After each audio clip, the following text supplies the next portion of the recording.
हर खबर पर होगी आपकी पकड़। डाउनलोड कीजिए एबीपी लाइव ऐप। और देखिए, इस वक्त सीधा आपको लेकर चल रहे हैं हमारे साथ पूर्व नौसैनिक मदन शर्मा के बेटे सनी शर्मा जुड़ गए हैं। सनी, बहुत स्वागत है आपका। मुझे एक बात बताइए, इस पूरी घटना को लेकर आपके पास क्या जानकारी है? आपके पिताजी से भी हमने बात की, आपके पास क्या कुछ जानकारी है? कैसे हुआ, क्यों हुआ, कौन लोग थे, कुछ बता पाएंगे आप हमें? तो ऐसा मत आप लोग कंफ्यूजन किया। ये घटना स्टार्ट हुआ एक फॉरवर्ड मैसेज से, जो कि आपको पता है कि क्या फॉरवर्ड मैसेज है, अभी तक तो सबको पता चल गया होगा। फॉरवर्डेड मैसेज आया and it was a like expression था, वो एक फ्रीडम ऑफ एक्सप्रेशन होता है। उसमें कुछ डैडी को आपत्तिजनक नहीं लगा, ना मुझे भी कोई आपत्तिजनक नहीं लगा उस कार्टून में। एंड वो कार्टून डैडी ने फॉरवर्ड किया ग्रुप पे। एंड देन ये 10:30 के आसपास डैडी को कॉल आना चालू हुआ कि आप जो फॉरवर्ड मैसेज किए हैं वो आपने क्यों बनाया। तो डैडी ने बोला कि मैंने नहीं बनाया है, ये मुझे फॉरवर्डेड मैसेज मिला है एंड वो एक कार्टून है। तो मैंने ये ग्रुप में फॉरवर्ड कर दिया। तो बोले ठीक है, मुझे ये फॉरवर्ड मैसेज के बारे में मुझे आपसे बात करनी है, उन्होंने बोला। तो डैडी ने बोला ठीक है, बात करेंगे, मैं थोड़ा बिजी हूँ पर्सनल वर्क में, थोड़ी देर के बाद मैं आपसे बात कर सकता हूँ जी। तो उनका फोन 11:30 बजे फिर से आया। 11:30 या 11:45 के आसपास ये कॉल होगा, 12 के आसपास ये कॉल होगा। कॉल आता है, वो बोलते हैं कि आप नीचे आ जाइए। हाँ, मैं बिल्डिंग के पास हूँ, आपसे मुझे 2 मिनट बात करनी है, आप खाली प्लीज नीचे आप आ जाइए 2 मिनट के लिए, खाली 2 मिनट बात करनी है जी। तो डैडी बोलते हैं ठीक है मैं आता हूँ, थोड़ा देर रुकिए। तो मुझे पता चला कि डैडी नीचे जाने वाले हैं। मैं डैडी को बोला डैडी 15 मिनट में 20 मिनट में मेरा मीटिंग खत्म होने वाला है। मैं वर्क फ्रॉम होम कर रहा था।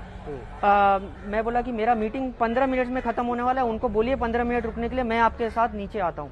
तो डैडी ने बोले कोई जरूरत नहीं है, वो खाली कुछ बात करना चाहता है, मैं बात करके और आ जाता हूँ।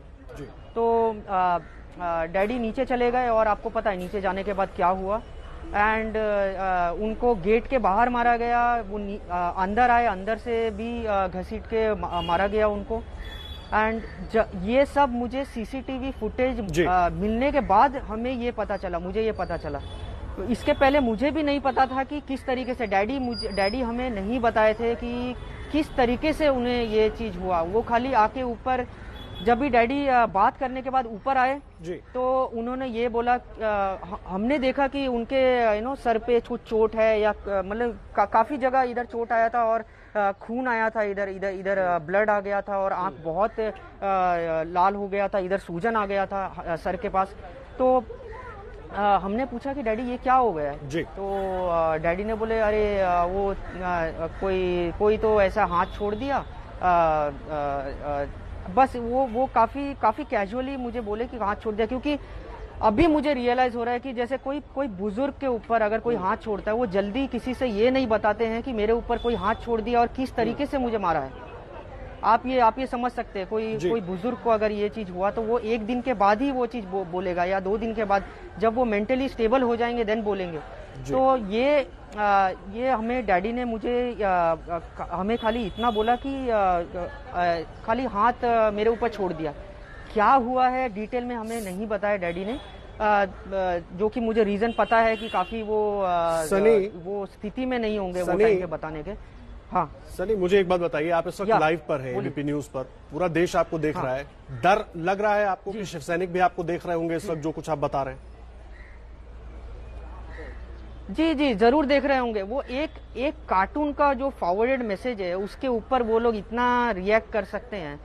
मैं अगर सामने से ये चीज उनके लिए मैं बोल रहा हूँ, जो भी चीज मैं आपसे बता रहा हूँ, ये तो वो लोग 100% 24 घंटा उनका नजर रहेगी। जो भी हमारे फैमिली क्या कर रही है, क्या नहीं कर रही है, सब नजर रहेगी। क्यों आपको ऐसा लग रहा है? नॉर्थ इंडियन है आप लोग इस वजह से? अगर मुंबईकर होते तो शायद स्थिति दूसरी होती, ये एक बड़ी वजह हो सकती है। ये भी एक बड़ी वजह है। ये अभी रिसेंटली ये वजह बनी है, जब भी बहुत पहले ये चीज नहीं। हम लोग मुंबई से, मैं born and brought up in Mumbai हूँ। मुझे ये कभी ऐसा नहीं लगा कि नॉर्थ इंडियन है या जो भी साउथ इंडियन है। हम लोग डिफेंस में रहे हैं, नेवी नगर में रहे हैं, उधर उधर सब लोग एक साथ रहते हैं। आपको पता है कि डिफेंस में सब शेयरिंग में रहते हैं, सब एक साथ, दो दो तीन तीन फैमिली एक क्वार्टर में रहती है, एक साथ वो लोग मिलजुल के रहते हैं। जो हरियाणा से हैं, यूपी से हैं, बिहार से हैं, साउथ इंडियन, सब एक साथ मिल के रहते हैं, महाराष्ट्रियन हैं, सब एक साथ मिल के रहते हैं। ये अभी बाहर इधर जो हम लोग अभी देख रहे हैं, अभी जो स्थिति बन रही है, ये बहुत लाइक कुछ बोल नहीं सकता मैं, बहुत गंदा स्थिति है इधर अभी। कंगना ने कहा था पीओके जैसा हो गया है मुंबई, डर लगता है, और उसके बाद उनके दफ्तर पर कार्रवाई होती है। आपके पिता एक व्हाट्सएप शेयर करते हैं, उसके बाद इस तरह का दुर्व्यवहार उनके साथ किया जाता है। आपके पिता से भी हमने बात की, उन्होंने भी कहा कि बिल्कुल हालात वही हैं जो कंगना ने कहा। जी, मैं आपको ये बताना चाहूंगा कि जब भी डैडी को पीटने के बाद जब डैडी ऊपर आए, जब डैडी के साथ ये हादसा हुआ, डैडी ऊपर आए, वो एक ये स्थिति में नहीं थे कि बहुत अनकॉन्शियस स्थिति में थे, क्योंकि उनको काफी मार लगा था। वो अनकॉन्शियस थे। मेरी सिस्टर आयुर्वेदिक डॉक्टर है, उन्होंने डैडी को देखा, उन्होंने हम लोग ने डैडी को बोला कि आप आराम करिए, आप सो जाइए थोड़ी देर तक जी। एंड टिल देन, क्योंकि अभी कोविड का चालू है, तो हम लोग ये नहीं सोचे कि अभी फटक से हमें हॉस्पिटल जाना है। तो दीदी उधर ही इलाज उनका थोड़ा स्टेबल तरीके से कर रही थी। एंड आपको ये यकीन नहीं होगा कि घर पे जस्ट 45 मिनट के बाद पुलिस आती है मेरे डैड को अरेस्ट करने के लिए, उल्टा जी। मुझे सनी अरेस्ट करने के लिए। जी, बहुत अहम बात आप बता रहे हैं। मुझे एक बात बताइए, शायद आपको जानकारी हो, बाला साहब ठाकरे जो थे वो खुद एक कार्टूनिस्ट थे। वो इस तरह के कार्टून बनाते थे, सटायर कार्टून बनाते थे, नेताओं पर अपने कार्टूनों के जरिए हमला करते थे। और अब एक कार्टून आपके पिताजी ने शेयर किया जो एक नौसैनिक है, उसके बाद शिवसैनिक इस तरह की कार्रवाई करते हैं। मतलब शिवसैनिकों को नौसेना के बारे में भी नहीं सोचना है, बुजुर्ग के बारे में भी नहीं सोचना है, और स्थिति ऐसी बन जाती है कि डर लग रहा है। इन चीजों को देखकर डर लग रहा है आपको मुंबई में? बहुत, यहाँ डर तो लग ही रहा है, सबको डर लग रहा है, मुझे ही नहीं खाली सबको डर लग रहा होगा, क्योंकि एक 65 इयर्स ओल्ड जो बुजुर्ग व्यक्ति हैं उनके साथ ये ऐसा चीज हो रहा है। तो ये तो मतलब अभी आप सोच सकते हैं कि सबके साथ कुछ भी हो सकता है, किसी के साथ कुछ भी। वो जो शिव सैनिक है, मुझे नहीं लगता उनकी सोचने की कोई क्षमता है कि वो लोग देख नहीं सकते हैं कि इतना बुजुर्ग व्यक्ति है और उसको किस तरीके से उससे व्यवहार करना चाहिए। एक व्यवहार भी नहीं पता है उनको। मैं इसीलिए आपसे पूछ रहा हूं। क्या एक्सपेक्ट कर सकते हैं कि ये जो शिवसेना की जो गवर्नमेंट है वो पब्लिक के साथ कैसा व्यवहार करेगी? एक बुजुर्ग 65 इयर्स ओल्ड के साथ उनके जो शिव सैनिक हैं वो इस तरीके से व्यवहार करते हैं। जी, मुझे एक बात बताइए, आप जाहिर सी बात है बहुत अहम बात कह रहे हैं। अगर ये स्थिति है तो वाकई डर का माहौल है। क्या सत्ता में आने के बाद आपको लगता है शिवसेना जो है, शिवसैनिक जो है, बेलगाम हो गए?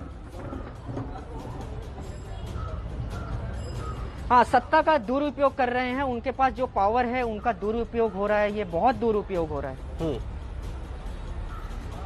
जो पावर है उसका दुरुपयोग हो रहा है। मुझे एक बात बताइए, मैं बहुत सीधा सवाल आपसे करूंगा, क्योंकि आप भी मुंबई में काम कर रहे हैं, सालों से वहां पर रहे हैं। आपने जिस तरह से कहा born and brought up in Mumbai, इस तरह की स्थिति शायद आपने पहले कभी नहीं देखी होगी। मेरा सीधा सवाल ये है, क्यों ऐसा? आप नॉर्थ इंडियन है इसलिए ऐसा, या अगर आप मुंबईकर होते तो शायद किसी शिव सैनिक की इतनी हिम्मत नहीं होती इस तरह से आपके पिताजी के साथ दुर्व्यवहार करने की?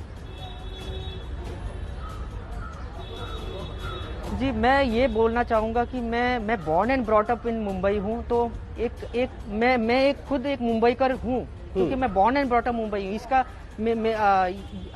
अगर मैं नॉर्थ इंडियन हूँ, अगर मैं साउथ इंडियन हूँ, इसका मतलब ये नहीं कि मैं मुंबईकर नहीं हूँ। मैं सब मुंबईकर से ये बोलना चाहूंगा कि जो भी born and brought up in Mumbai हैं, जो कि रह रहे हैं मुंबई में और सालों से रह रहे हैं, वो भी मुंबईकर हैं। ऐसा नहीं कि खाली जो महाराष्ट्र है वही मुंबईकर है। मुंबई जो बनी है वो पब्लिक से बनी है। मुंबई की जो आइडेंटिटी है वो पब्लिक से है। मुंबई पब्लिक को आइडेंटिटी नहीं देता है, पब्लिक मुंबई को आइडेंटिटी देती है। जो भी फाइनेंशियली है, जो भी चीज चल रहा है अभी मुंबई में, it is because the public is here very hard working and they are giving what Mumbai is wanting, what Mumbai deserves.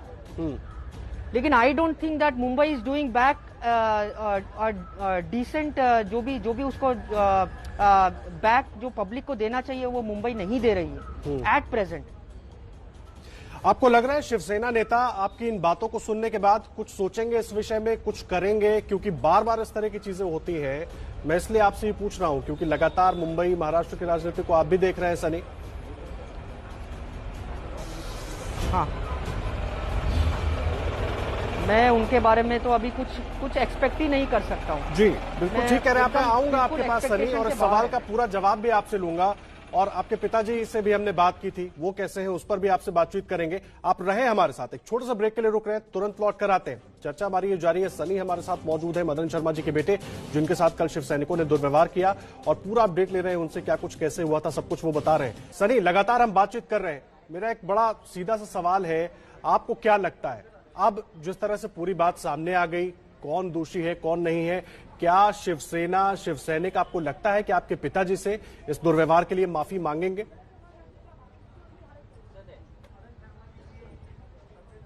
मुझे कोई एक्सपेक्टेशन नहीं है शिवसेना से, बिकॉज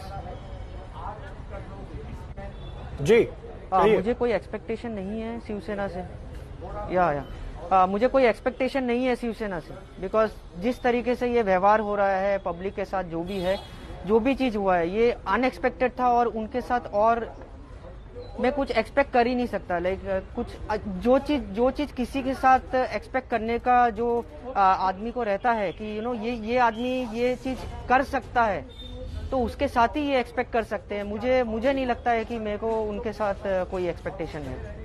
जी, मुझे एक बात बताइए, एबीपी न्यूज पर इस वक्त आप हैं, आपको लाखों दर्शक पूरे देश भर में देख रहे हैं, शिव सैनिक भी देख रहे होंगे, महाराष्ट्र सरकार के नेता मंत्री भी देख रहे होंगे, कुछ कहना चाहेंगे आप, कुछ अपील करना चाहेंगे? जी, मैं ये अपील करना चाहूंगा कि मैं बाला साहेब ठाकरे को देखा था, मैं तभी भी था जब बाला साहेब ठाकरे थे।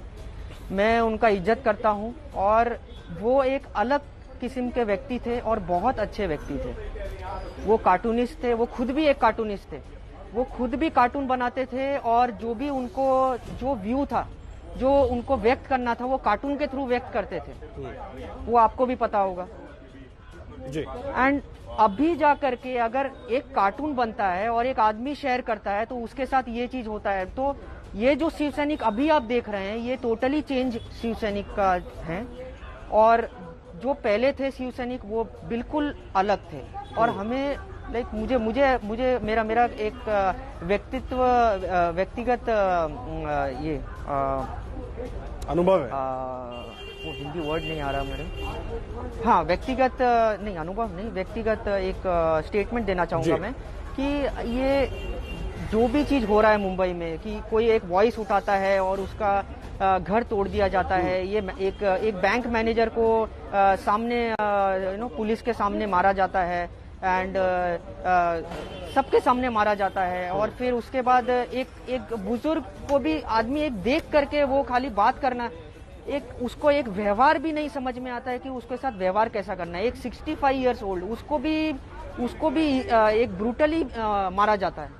तो ये चीज, जो भी चीज इधर हो रहा है अभी, ये जो स्थिति मुंबई में बनी है, महाराष्ट्र में बन रही है, मुंबई में बन रही है, ये टोटली मैं बोलूंगा कि ये एक पीओके जैसा है, जहाँ पीओके में आदमी एक आवाज अपना रेस करता है, उसको शॉट कर दिया जाता है, या उसको गोली लग जाता है, या उसको मार दिया जाता है। वैसे ही अभी मुंबई में हालात बन रहे हैं। और जो भी चीज कंगना राउत जी ने बोली है, मुझे लगता है कि वो अभी ये सच है, जो भी चीज वो बोल रही है। ये मेरे अनुभव से, जो हमारा अभी पर्सनल अनुभव हुआ है, इसके हिसाब से तो ये पीओके जैसा कन्वर्ट हो रहा है मुंबई, एंड इसको बचाने के लिए प्रेसिडेंट रूल आना बहुत जरूरी है महाराष्ट्र में। प्रेसिडेंट रूल आएगा and we want to re elect once more, because we are never satisfied, we are not satisfied with this current government. इस सरकार से संतुष्ट नहीं है। सनी, मुझे एक बात बताइए, बहुत सारी बातें शिव सैनिक शिवसेना की तरफ से भी कही जा रही है, क्या आप लोगों के परिवार का बीजेपी आरएसएस से कोई संबंध है क्या? नहीं, बिल्कुल नहीं, दूर दूर तक नहीं है। जी, कोई संबंध नहीं है। मुझे एक बात बताइए, आप कह रहे हैं प्रेसिडेंट रूल आना चाहिए, सवाल ये है, मुंबई में आप भी लगातार रह रहे हैं, आपकी फैमिली सालों से रह रही है, कभी ऐसी स्थिति देखी है आप लोगों ने? हाँ। ये डर का माहौल अचानक क्यों पैदा हो गया, आप कैसे देख रहे हैं?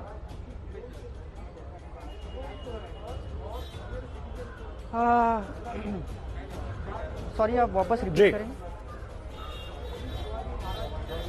जी सनी, बहुत धन्यवाद आपका। अपना भी ध्यान रखिए, आपके पिताजी से भी हमने बात की थी, वो भी अस्पताल में हैं और उनका भी ध्यान रखिए।